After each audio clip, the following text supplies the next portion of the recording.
What's up, everyone? Shane Larson here from the Gametime Guru podcast, streaming live to all of you guys tonight on each platform, whether it be YouTube, Facebook, or Twitter. We're coming at you live for the Gametime Grind. This is our weekly show. It's a little segment from the Gametime Guru podcast, so stay tuned. We got more coming for you.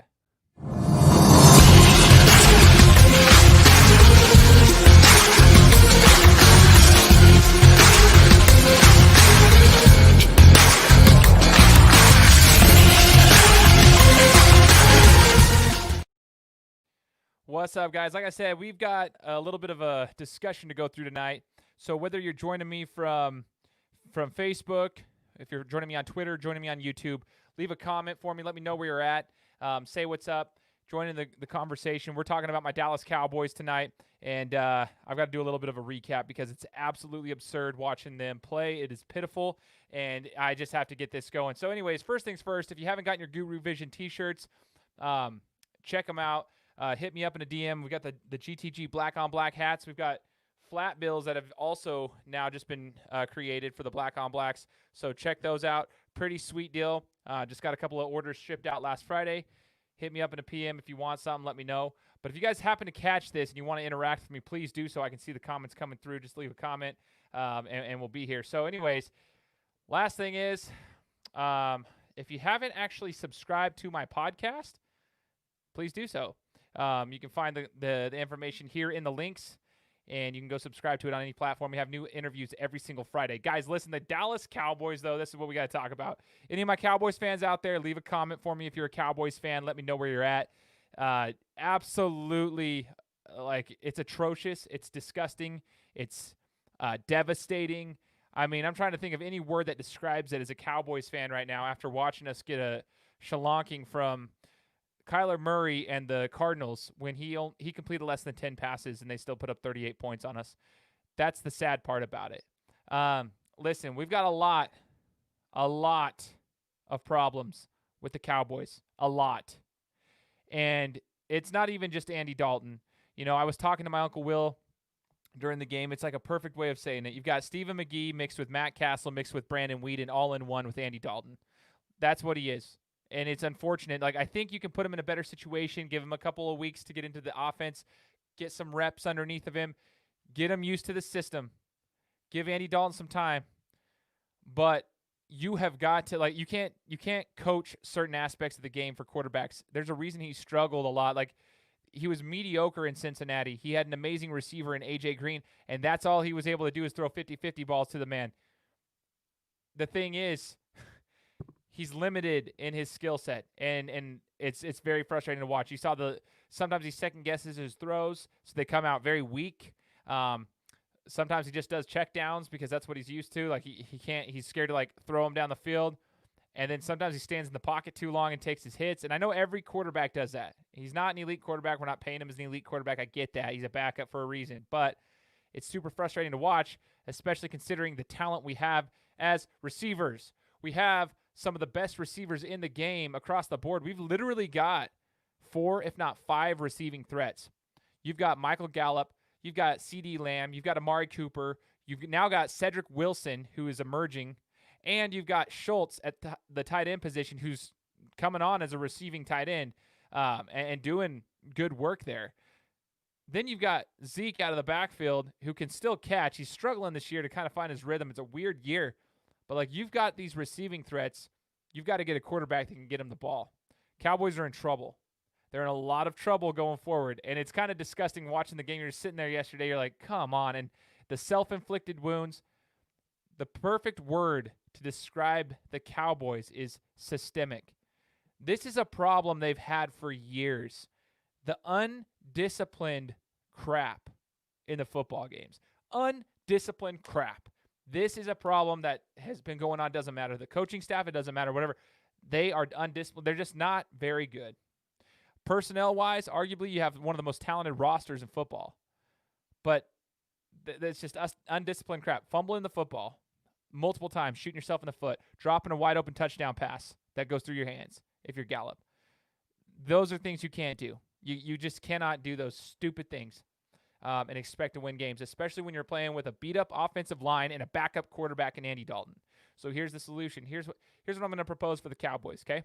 Listen, if you're the Cowboys, the Dolphins are over here in the AFC East making a little bit of noise right now because they decided to start Tua coming up. Like the rumor came out that's saying, hey, they're naming him as the starting quarterback. Everyone's looking at Fitzpatrick like, hey, what did he do? Besides win a few football games this year, he's looking pretty good. When you're hearing that Fitzpatrick is getting benched for Tua when they're playing pretty well, that's if I'm Jerry Jones, I'm like, okay, listen, if we want to salvage this season because our division is absolute trash this year, and we actually want to make a playoff push, I'm looking at Fitzpatrick 100%. I'm making any kind of move that I can possibly make to get Fitzpatrick. Now, that's not going to solve the problems. We saw that with Dak. Dak can put up these unbelievable numbers, but if you can't stop a nosebleed because your defensive line can't seem to get off a block and they get outflanked every time there's a misdirection, then that's not going to do anything. But you do need to have a quarterback that can control the game. And here's the thing with Fitzpatrick compared to Dalton that goes unspoken all the time. Listen, Fitzpatrick is a journeyman. He knows how to play in different systems and catch on to different systems. That's kind of what makes him so intriguing to GMs across the league because he has this it's a skill set that's been acquired he's able to pick up new systems quickly. That might be his college experience, you know what I mean? He's got the brains. He can pick up on new systems very, very quickly. Not every quarterback can do that. It's extremely difficult. You see a lot of quarterbacks that struggle when they have multiple offensive coordinators come in their first couple of years because they're consistently changing systems. Well, Fitzpatrick is able to do that. That's why he's on a new team every year because he's able to pick up the new system and actually flourish in that system. He's not an elite quarterback, but he's a good quarterback, and he can pick up on a new system. Dalton, no fault of his own, was in one team, one organization for his career up until now. And so this is the first experience he's had, like literally changing personnel, like a true change of personnel, like a complete change of coaching and complete change of systems and environment. Fitzpatrick's used to that. Dalton's not.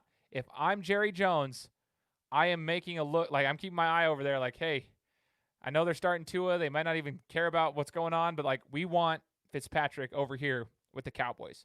If I'm the Cowboys, I'm looking at Fitzpatrick 100%. And that's not just like an emotional response. That's like a legitimate, I feel like that's what you should be looking at kind of a response. Like you should be looking at that if you're Jerry Jones, 100%. Listen, the defensive line, they did something that I had been hoping they would do for a while, and that was getting their hands up. They got their hands up, batted down some passes last night in the Monday Night Football game. They batted some passes down. But here's the problem. They can't get off blocks. The interior line is trash. Van Der Esch comes back. We thought maybe we'd see a little bit of a difference in the run game, the run-stopping game. The problem is it doesn't matter who you have at linebacker. If your defensive line, your front four cannot simply like take on a double team or get off of a block, then those pulling guards and pulling tackles can easily get to the second level and get to the linebackers. And that is what's happening. It doesn't matter if it's Van Der Esch, if it's Thomas, if it's Jalen Smith, doesn't matter. They're getting linemen hit on them like immediately, unblocked or untouched coming up and just getting to the second level. That is why each of these running backs is able to get like 4 or 5 yards a pop. It is ridiculous. I feel bad for them out there. They're trying, but they're just not very good. It's so crazy because their line is getting torn up. You can't coach that. These guys are in the NFL. This is NFL talent. You can't coach that. They should have that by now. They should have that understanding of like how to get off a block, take certain angles, eye discipline, that kind of stuff. You can't coach that. It's unbelievable, man. Unbelievable. Cowboys are in a lot of trouble. The problem is they're still in first place in the NFC East. That's the sad thing about it. It gives Cowboys fans like me false hope because they're in first place in the NFC East. That's the problem. Kind of screws me up a little bit in the head because I think that, if we can make the right changes, keep an eye on Fitzpatrick. I'm going to say it one more time before I close this conversation off tonight on the Game Time Grind. Listen, I think the Cowboys can truly do some big things. There's some things that need to be changed. But if I am Jerry Jones, I'm looking at Fitzpatrick over in Miami, and I'm saying, okay, is there a way to get him now that he's going to the bench? Is there a way to get him? He's used to playing in different systems. He's played in different systems many times. Okay? Every year he's used to changing. You can't fault Andy Dalton for not having that. He was with one organization his whole career. But that is a benefit of Fitzpatrick. That's why so many GMs like the guy, because he's able to pick up the systems quickly. It doesn't matter the personnel. It doesn't matter. He knows the system, so he can adapt as he gets there. That's what he does. That's what he's known for. If I'm the Cowboys, I'm looking at Ryan Fitzpatrick 100%. Guys, make sure to tune into my show every Friday, coming up with a new guest, an interview. You can find me on any podcast platform, Spotify, iTunes, Stitcher, TuneIn, iHeartRadio, Alexa on your Amazon device. Check it out. Subscribe to my show, and we'll talk to you next time.